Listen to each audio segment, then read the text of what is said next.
Y uno de los principios que queremos tocar hoy es este principio que tiene que ver con alcanzar la comunidad. Es decir, los discípulos entendieron que la iglesia no era para estar reunida en la sinagoga, sino que ellos entendieron que el estilo que Jesucristo les enseñó fue ir. De hecho, el mandato dice, vayan, no dice quédense y que la gente venga al edificio. Pero bien, han pasado 2000 años de historia, muchas cosas han pasado, mucho liderazgo, muchas ramas del cristianismo, y ahora aquí estamos pues en el siglo XXI, por cierto, en medio de la pandemia primera de este siglo, y que nos ha tocado a nosotros pues tenerla que sufrir, y estamos tratando de salir adelante. Así es que vamos a ver qué nos enseña. Y por cierto que quiero poner el tiempo también para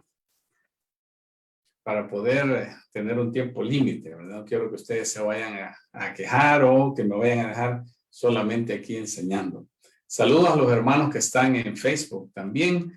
Siempre tenemos hermanos preciosos que están recibiendo la enseñanza. A veces la señal no les da para entrar a Zoom, pero ellos sí, pues están siempre desde sus lugares. Entiendo que a veces se conecta el pastor Ricardo Gómez en Tampa, Florida. Está el pastor Felipe, su hijo Axel, saludos allá casi en la frontera de México, allá en Guatemala. Y a los demás hermanos, pues que quizás no ponen su saludo, pero yo sé que hay algunos que están pendientes de esta enseñanza. Allá en Los Ángeles, me han dicho también en California, que están también pendientes de esta enseñanza. Así es que aquí estamos con mucha alegría, sirviéndole estos principios que yo se los recomiendo que pongan mucha atención. Quisiera pedirle a mis colaboradores que pongan por favor el bosquejo de la enseñanza a los que están en la reunión de Zoom. Y si usted está en Facebook y quiere el bosquejo, ponga la nota y un correo o una manera de hacérselo llegar y se lo vamos a hacer llegar inmediatamente. La enseñanza de hoy, lo repito, es uno de los principios para llegar a ser iglesia relevante es entender que tenemos que alcanzar a la comunidad. Jack Hayford, uno de los líderes más importantes del siglo pasado, dijo una vez que lo más peligroso acerca del ministerio, ¿qué creen que es? Aprender cómo hacerlo. ¿Por qué? Porque en realidad nos han enseñado que para tener éxito en el ministerio, todo lo que tenemos que aprender es cuál es el patrón del ministerio. Primero esto, después lo otro, y cerramos como un ciclo y organizamos la iglesia entre comillas. Así desean algunas denominaciones. Y organizar la iglesia significa tener actividades todas las semanas de oración, de caballeros, de damas, de jóvenes, de evangelismo, de lo que sea, y el domingo, ¿verdad? Entonces ya está organizado. Eso es un patrón de ministerio. Y como usted puede ver, todo gira en el edificio. Todo el ministerio sucede en ese lugar físico. Entonces, ahí, como decía Jack Hayford, es el peligro que corremos. Cuando creemos que ya sabemos cómo se hacen las cosas, nos acomodamos. Hay algunas iglesias, y puede ser que la suya esté así, en piloto automático. Por muy grande que sea, puede tener cientos de miembros, pero es probable que usted tenga su iglesia en piloto automático porque ya aprendió cuál es el patrón y ya no quiere salir de esa comunidad. Pues yo estoy aquí para desafiarlo que salga de su zona de comodidad y que adopte este primer principio, porque ¿sabe qué pasa? Cuando nos acomodamos, ahí comenzamos nosotros a deslizarnos lentamente hacia la irrelevancia. En uno de los capítulos anteriores definimos que la irrelevancia es esa brecha que surge entre el cambio y nosotros, ¿verdad? Si hay cambios y nosotros no cambiamos, esa brecha se llama irrelevancia.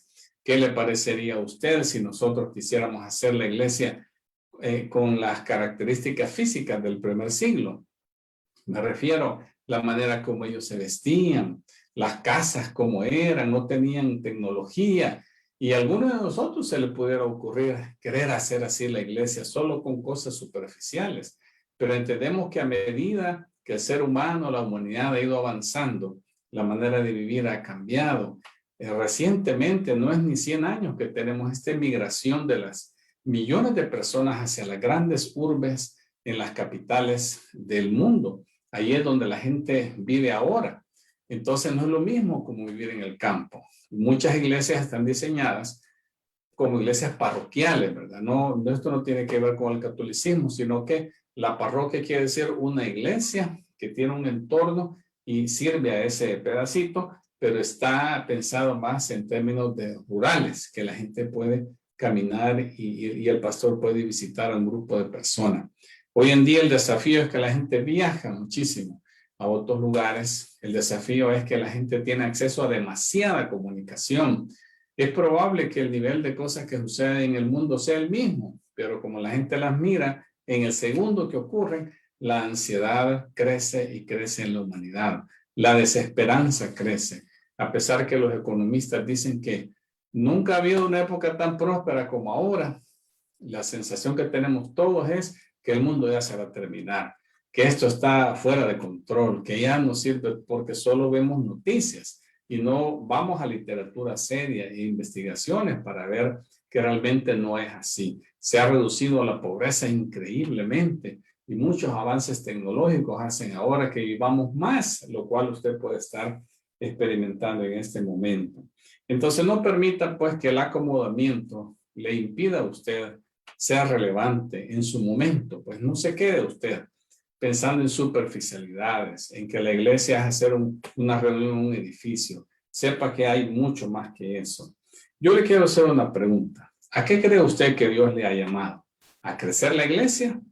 ¿O cree usted que como pastor, como líder cristiano, Dios le ha llamado a hacer la iglesia? A ver, ¿qué es lo que usted pudiera decir? Mire, muchos de nosotros estamos obsesionados con crecer la iglesia. Siempre estamos pendientes de los números, lo cual no es malo.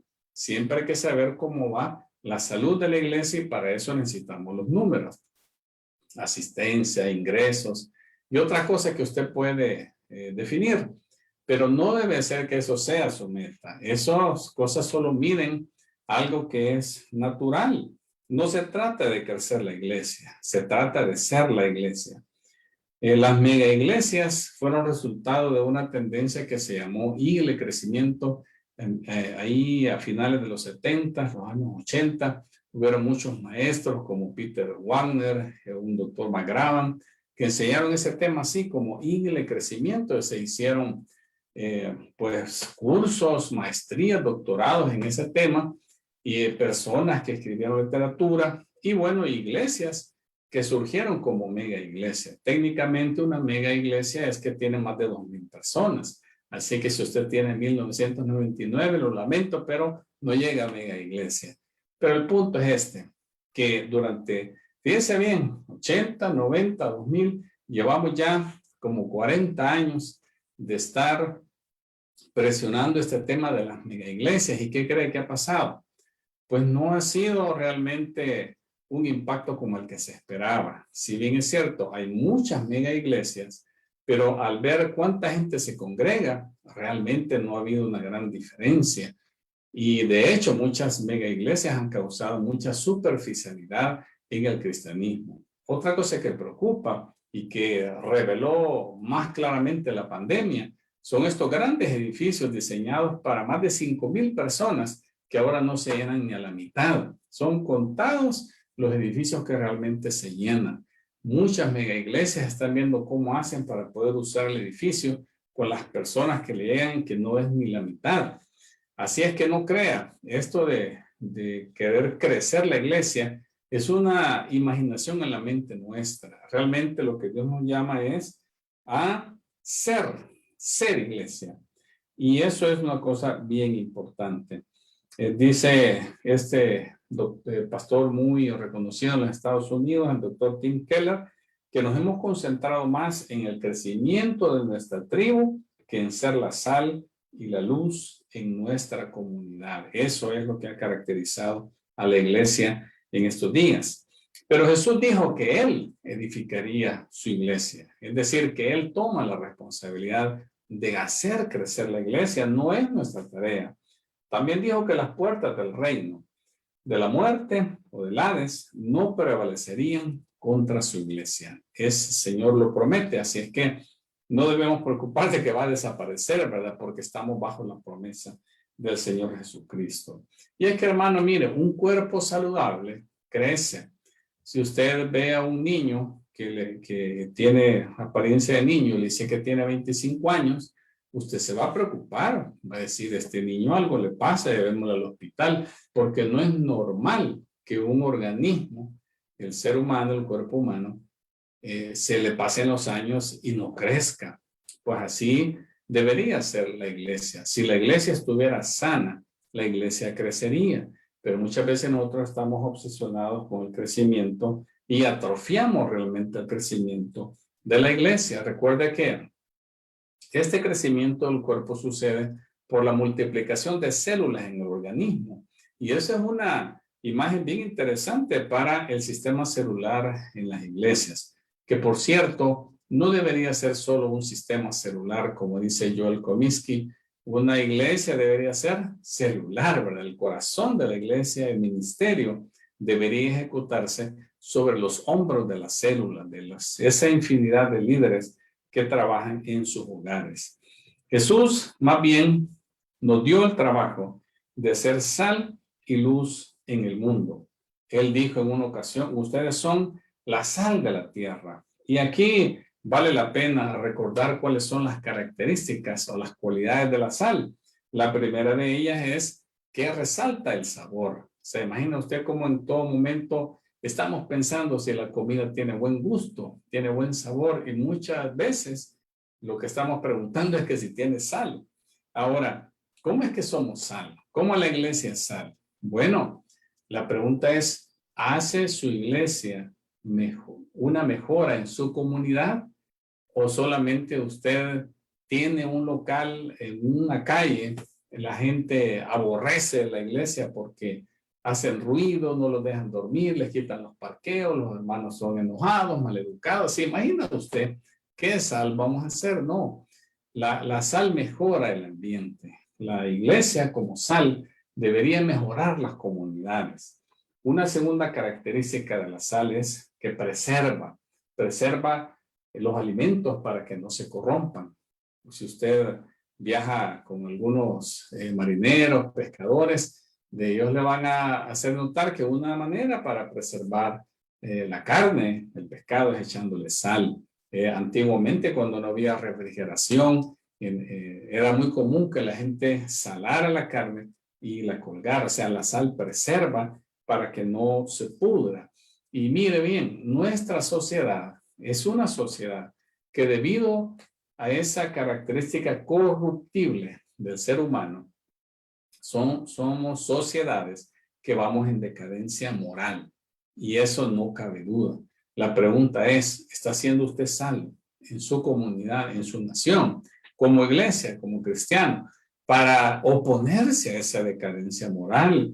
Usted no es una persona invisible, usted es parte de una comunidad. Se está oponiendo usted como sal al avance de esas imaginaciones de la gente que ellos creen que van a estar mejor cambiándole de sexo, dicen ellos, lo cual ni se puede hacer, pero más bien mutilando a los niños y haciéndolos mujeres, haciéndolos operaciones.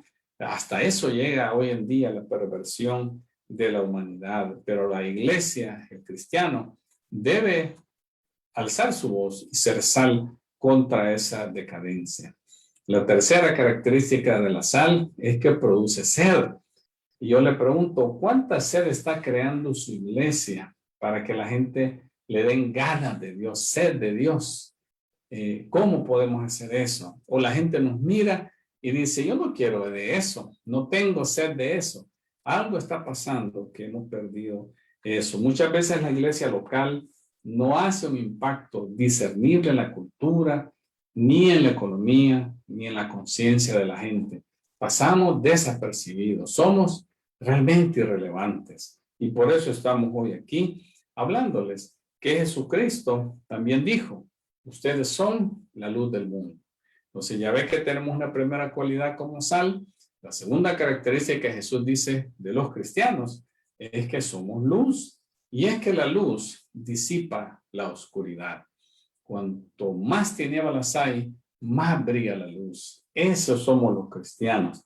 Iluminamos el camino a seguir. Donde hay abundancia de confusión, nosotros proveemos la luz de la esperanza. Y las personas van a venir al Señor por eso. ¿Qué hace su iglesia para hacer una diferencia en el mundo, para esparcir la luz que disipa las tinieblas e ilumina la senda a seguir. Lo estamos haciendo como iglesia. Recuerde lo que el Señor le mandó a Jeremías que le escribiera a aquellos judíos que habían sido deportados, que muchos creían que ya se iban a regresar.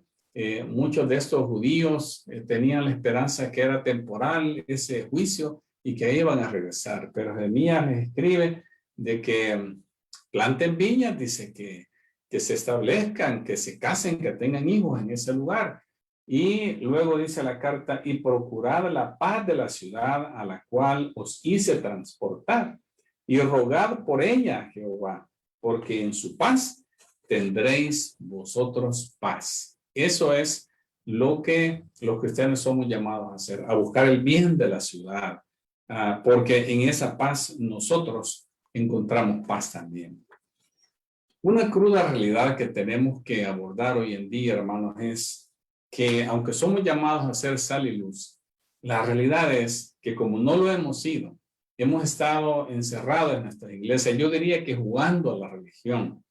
Se ha proliferado un evangelio así light, como dicen, ¿verdad? Que solo es de ir a la iglesia, pero ya en la vida profesional, los cristianos, entre comillas, son tramposos, son malcriados, son abusadores de mujeres, son estafadores, son ladrones, o sea, hasta cosas increíbles que hoy en día suceden, es porque es este evangelio, ¿verdad? Entonces, la gente ha perdido la confianza en la iglesia y en los pastores, y se lo quiero comprobar.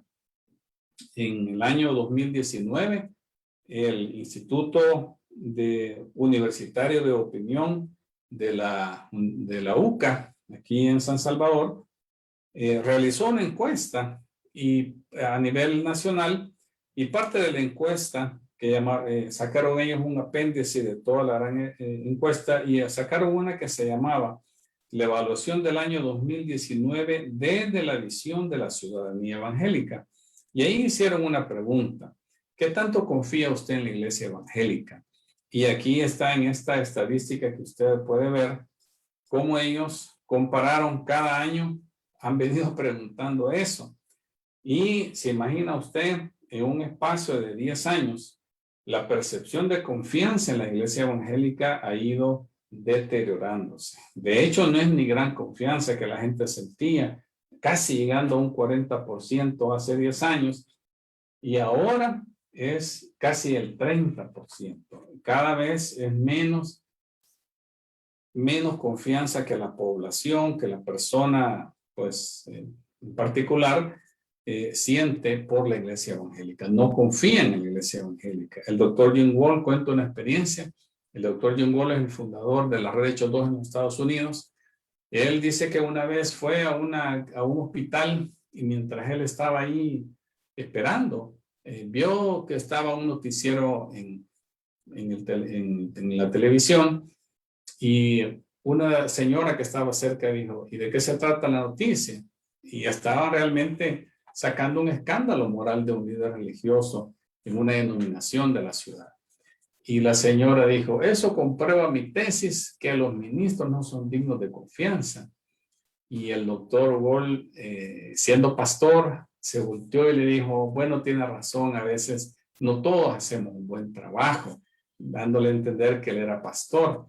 Pero la señora ni se inmutó ni se disculpó, sino más bien le contó que cuando ella era niña, la adoptaron una pareja de pastores en un hogar que eran pastores, y dice que el pastor abusaba de la niña continuamente hasta que ella se escapó de esa casa. Por eso dice que ella está cerrada para los ministros evangélicos. Entonces, esa es una realidad bien dura, una realidad bien dura. Es un ejemplo en los Estados Unidos, pero aquí en nuestro país, en Latinoamérica, es bien triste ver cómo pastores son muy religiosos y dan una apariencia de piedad, pero cuando nadie les mira, están haciendo cosas terribles, inmoralidades tremendas. Y entonces la gente no confía en los ministros. Pero debemos decir algo. Es cierto que la situación está así, Pero ¿no cree usted que podemos ganar la confianza de la población? Ese es el primer paso que tenemos que hacer como cristianos, como iglesia evangélica, porque la confianza se gana. Nosotros hacemos un ejercicio de formación de equipos para empresas, para iglesias, y les hacemos un ejercicio en el cual la persona tiene que dejarse ir de espaldas para que el grupo la detenga. Tal vez ya ha visto usted esa dinámica en la televisión o en películas. Pues resulta que la gente, para poder llegar a ese punto, nosotros lo llevamos en unas 3, 4, 5 dinámicas, donde poco a poco las personas van creyendo que los compañeros de trabajo son gente de confianza. Mire qué tremendo. Llegamos a la conclusión que la confianza se gana. ¿Cómo es lo que estamos nosotros diciendo aquí? ¿Qué habrán hecho los discípulos, los primeros discípulos allá en Jerusalén, para que escriba Lucas diciendo que ellos alababan a Dios y tenían favor con todo el pueblo? Mire, tenían favor, la gente les caía en gracia a los cristianos. Si alguien les preguntaba y decían, sí, yo confío en ellos, son buenas personas, son gente de Dios. Y el Señor añadía cada día a la iglesia a los que habían de ser salvos. Tan real fue esto que se calcula, según los estudiosos del tema, ¿verdad?, que quizás 1 de cada 3 habitantes de la ciudad de Jerusalén pusieron su fe en Cristo. ¿Se imagina usted si eso pasara aquí en nuestra ciudad hoy en día? Que 1 de cada 3 habitantes digan, yo confío en Cristo por la labor que usted ha desarrollado, no de andarlo regañando con megáfonos, sino a través de la vida, el testimonio de ser sal y luz como Dios manda. ¿Qué habrán hecho ellos para ganar la confianza del pueblo? Y aquí va una cosa muy interesante que queremos compartir con ustedes, que le llamamos las 3 Bs. Las 3 Bs no son bueno, bonito y barato, hermano. Las 3 Bs son buenas obras, buena voluntad y buenas nuevas. ¿Cómo es esto? Esto es lo que los discípulos hicieron y por lo cual ellos lograron tener el favor del pueblo. En primer lugar, buenas obras. Hicieron buenas obras. Y claramente la Biblia lo dice. En muchísimas ocasiones estaban dispuestos hasta a vender sus propiedades para que la gente no tuviera necesidad. Y era un sinfín, una cadena de bien, de bienestar, que no había, dice la Escritura, que no había gente en necesidad. O sea, era gente muy, muy generosa realmente. Pero el objetivo no era solamente resolver los problemas de la gente, más bien era el cumplimiento de lo que Jesucristo dijo, para que vean vuestras buenas obras y glorifiquen a vuestro Padre que está en los cielos. Entonces, ellos hacían buenas obras para la primera vez, buenas obras, para llegar a la segunda vez, que es crear buena voluntad. ¿Se imagina usted cuando le hacen un bien? Se alegra. Entonces, se trata de ir a los lugares necesitados que nos rodean para ofrecer gracia y esperanza. Se trata de ganar la confianza que necesitamos para invadir con gracia los corazones de las personas. Se trata de ir, hermanos, afuera, hacer algo. Hay algunas iglesias que nos han mostrado el modelo de por lo menos afuera de la iglesia tener bonito, bien ornamentado, iluminado, que digan la gente, en la esquina de la iglesia es la esquina más segura. Ahí estamos hablando. Y si usted va un paso más allá, a ver las necesidades de la gente, cómo puede usted establecer ayuda, sí, de una manera que con los voluntarios de la iglesia, con las capacidades que ellos tengan, usted puede ofrecer campañas odontológicas, asesoría legal, campañas médicas. Usted tiene el personal en su iglesia, todo es que usted quiera tener esta mentalidad que tienen los discípulos de ganar la buena voluntad de las personas a través de las buenas obras. Eso gana la confianza que necesitamos para invadir con gracia los corazones de las personas. O sea, no puede usted llegar a decir aquí vengo a predicar si la gente está sospechosa. Usted tiene que ganarles la buena voluntad. Y la tercera vez, es decir, hace buenas obras para crear buena voluntad, para que la gente quiera oír las buenas nuevas. Esa cadena de valor, ¿verdad?, es la que usted está creando. Buenas nuevas, para que los que están lejos de Dios puedan acercarse al Señor. Miren, en realidad, A la gente no le impresionan nuestros edificios. Ellos tienen mejores lugares para ir. A la gente no le impresiona nuestra música. De hecho, la música que ellos oyen es de más calidad, sí o no. Eso hay que reconocerlo. Ni tampoco le impresiona nuestra predicación. Muchas veces hasta los confundimos más y no nos entienden. Entonces, cuando hacemos una obra bondadosa y desinteresada, o sea que la gente ve que lo hacemos con todo nuestro corazón, ahí no importa el edificio, no importa la predicación, ellos ven la acción y entonces botamos los prejuicios y la gente dice, ¿qué pasa ahí? Capturamos su atención.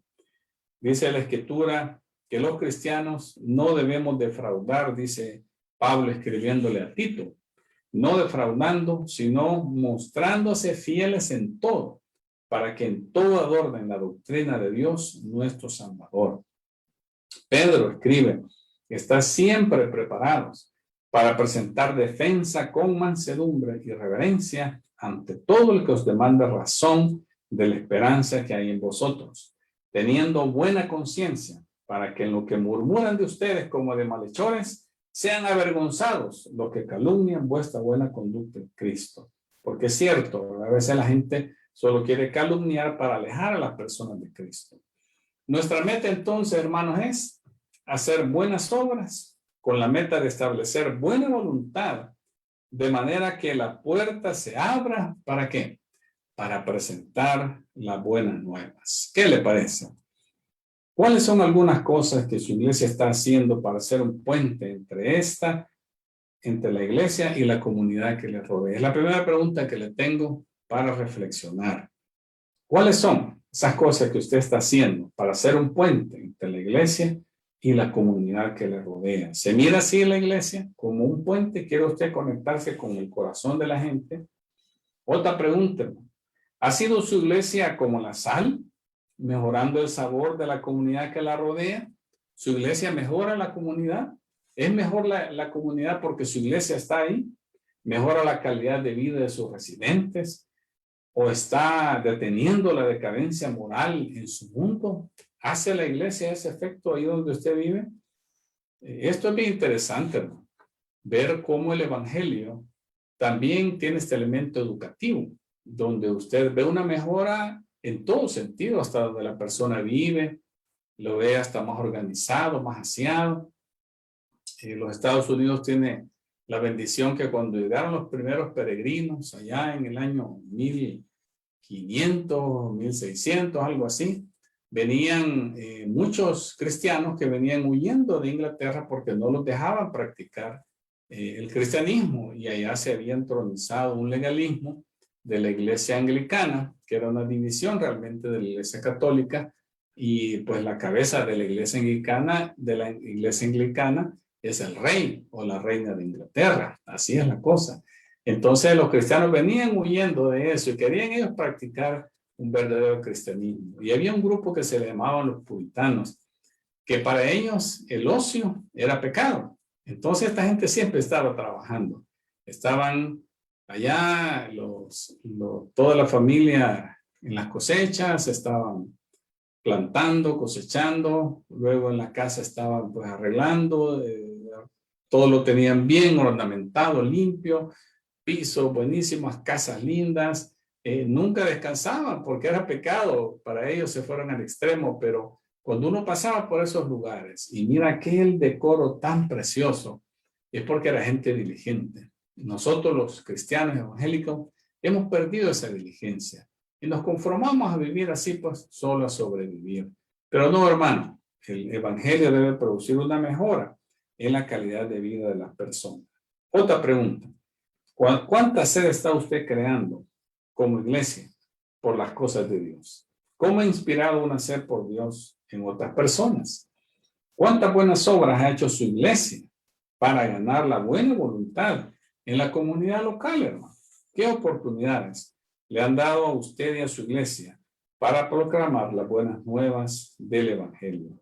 ¿Cuál es el próximo paso que usted tomará para ganar la confianza de la comunidad que le rodea y que anhela tener, y que la gente como anhela tener esperanza? ¿Cuáles son algunas otras buenas obras que usted y su iglesia pudieran hacer para ganar la buena voluntad y proclamar eficientemente las buenas nuevas del Evangelio.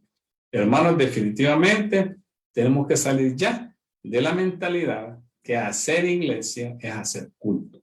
Es parte de ser iglesia. No se puede dejar de hacer culto, porque es la expresión corporal de la adoración a Dios cuando nos reunimos. Pero ser iglesia es fuera del templo, fuera del edificio. Tenemos ya que enfatizar eso y empezar a asignar fondos para alcanzar a la comunidad, o por lo menos tiempo, hermano. Pero tenemos que hacerlo, porque ese es el llamado, hacer discípulos, y eso va a requerir que invirtamos en ellos.